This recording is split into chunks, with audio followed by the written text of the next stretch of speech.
Welcome to the latest remote edition of RPPV News, bringing you stories from across the Mornington Peninsula.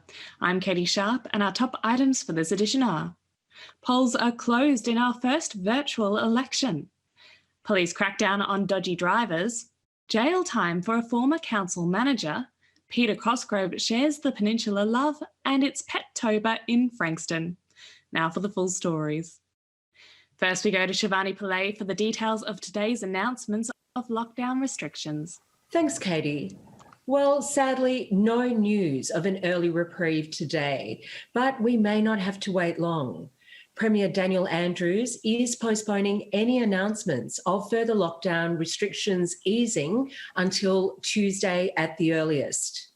They're waiting for the results to come back on a new cluster in Melbourne's northern suburbs. Wanting to ensure the spread isn't wider than expected, Premier Andrews called the decision a cautious pause. We'll keep you updated as the week progresses. I'm Shivani Pillay for RPPV. Thank you, Shivani. The polls have closed for this year's local council elections, and results are not expected to be known until Friday the 13th of November. Due to the pandemic, voting was postal, which will slow down the vote count considerably. Whatever the results, the main focus for the new council will be the recovery of the region after the devastating effects of the pandemic. Before the polls closed, one candidate managed to infuriate an entire island. Stefan Borzecki, a candidate for the Watson ward, proposed that French Island be incorporated into the Shire, sparking a strong reaction from the French Island Community Association. French Island is an unincorporated area, which means it is not part of any municipal council. Just over 100 people live on the island, which has no mains water, electricity, or medical service.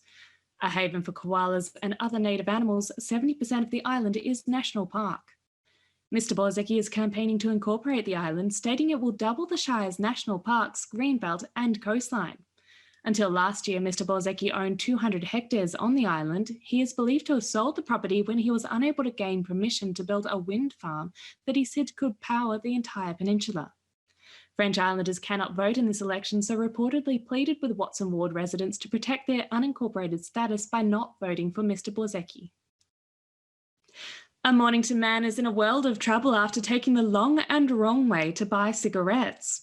The 31-year-old was pulled over in Rosebud in the early hours of the 14th of October. Some 24 kilometres away from home, he claimed to be buying cigarettes, but when breath tested for alcohol, he blew a staggering 0.316, more than 6 times the legal limit. His car was immediately impounded. He was slapped with a fine for breaching COVID lockdown restrictions and will face Dromana Magistrates Court at a later date. Meanwhile, Somerville Police caught a ute this week doing 109 kilometres per hour in a 60-kilometre zone in Balnarring. After pulling the car over, the male driver was found to have a suspended Queensland licence. The ute was impounded and the driver will face court at a later date for excessive speed and unlicensed driving. All available local police are currently taking part in Operation Saturn, which is running until the 8th of November to encompass the AFL Grand Final and Melbourne Cup periods. The operation is focused on excessive speed, driver distraction, fatigue, drink and drug driving, and seatbelt compliance. When we return, former Governor-General Peter Cosgrove speaks to RPPFM about his love for the peninsula.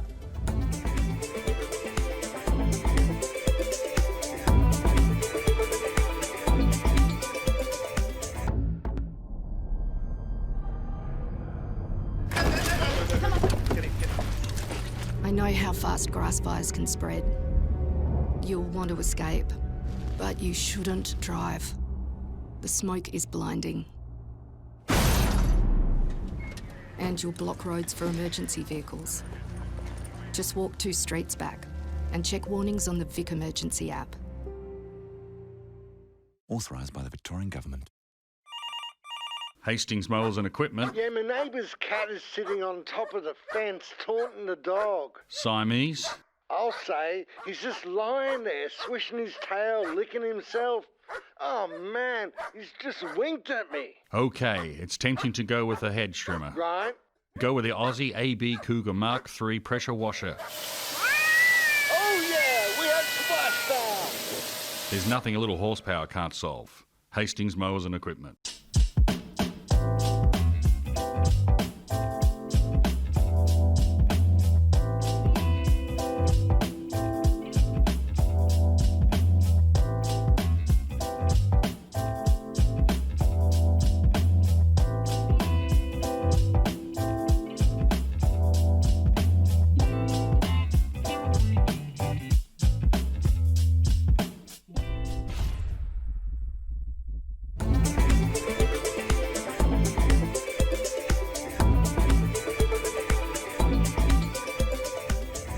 Welcome back.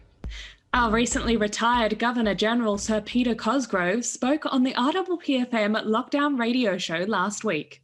He had some words of encouragement for those of us doing it tough on the peninsula. Sir Peter Cosgrove, welcome to RPPV and welcome to Lockdown Radio. Thank you, Brendan and Shivani. Good to be with you, and thanks for having my call today. It is absolutely fantastic. I tell you what, there's a great deal of excitement down here, Sir Peter, about anticipating your arrival and this virtual tour and discussion that you're going to be presenting around your new book. Well, I'm glad to hear that because I've been to the peninsula on a number of occasions, and indeed my dad served there in the Coastal Artillery before World War II.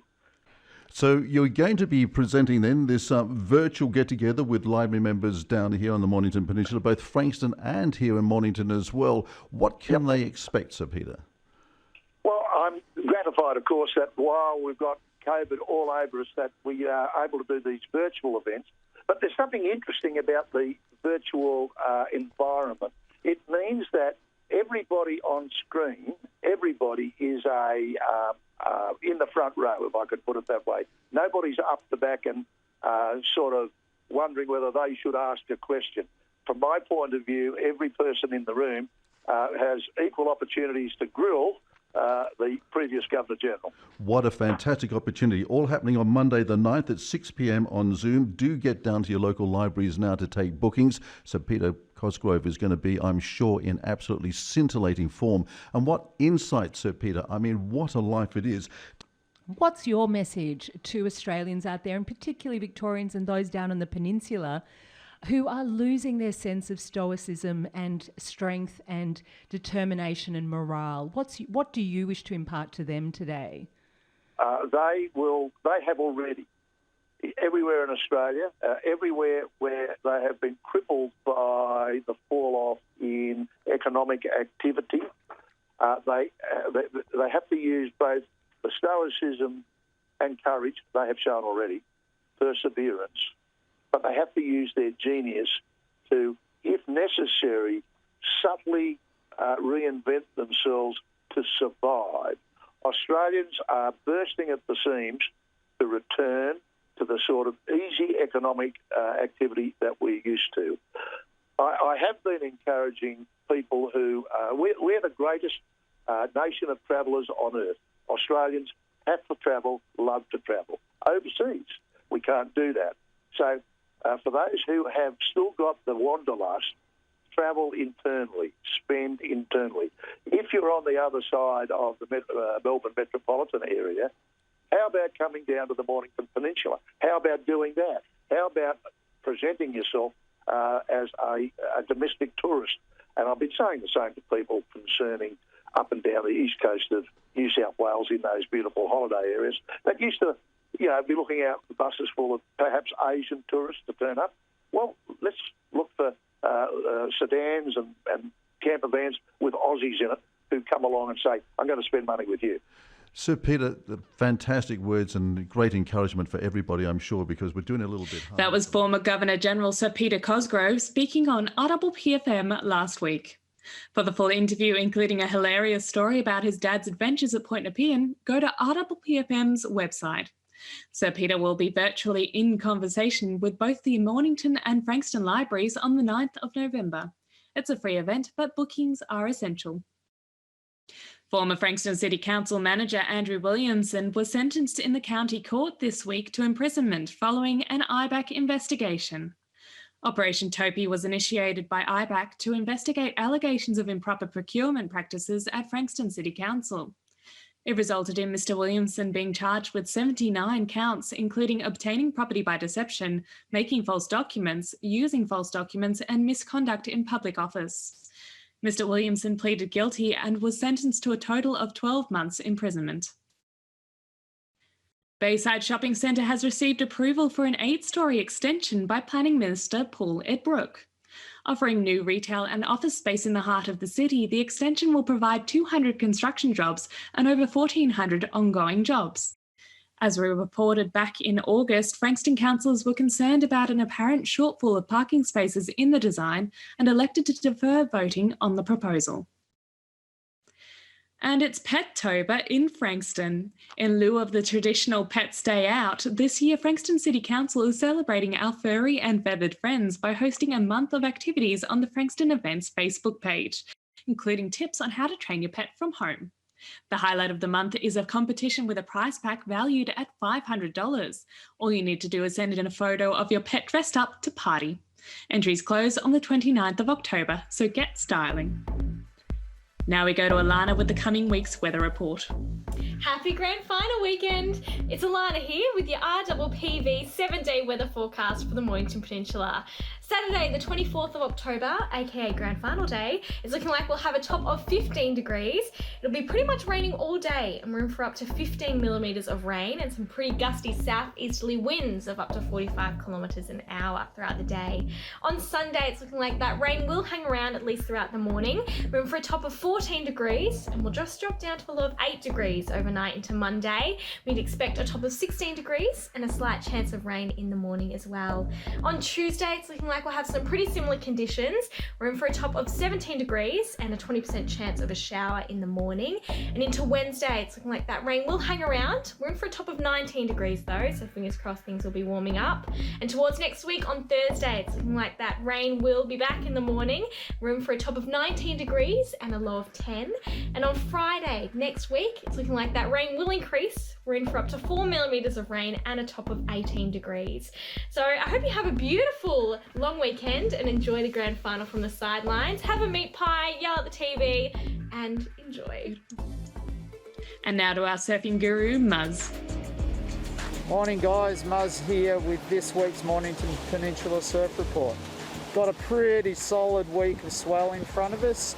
A bit of a peak on Saturday. With the 25k bubble, there will be a few more people in the water, so just remember to be nice to each other. The tides are fairly extreme, from quite high to quite lows early in the last half of this week, but you should be able to get a surf. Might be a bit solid on the beaches and a little tide driven on the reefs, but you should be able to get in. Water's getting warmer, and start to remember your sunscreen, guys, for those guys who haven't been in the water for a long time. And that's all from our team here at RPPV News, serving the community with stories that matter to you. Enjoy reconnecting with family and friends, but remember to keep your distance and wear a mask. Keep watching and do tell your friends. Bringing you the news from coast to coast across the Mornington Peninsula, I'm Catie Sharp. See you for the next edition.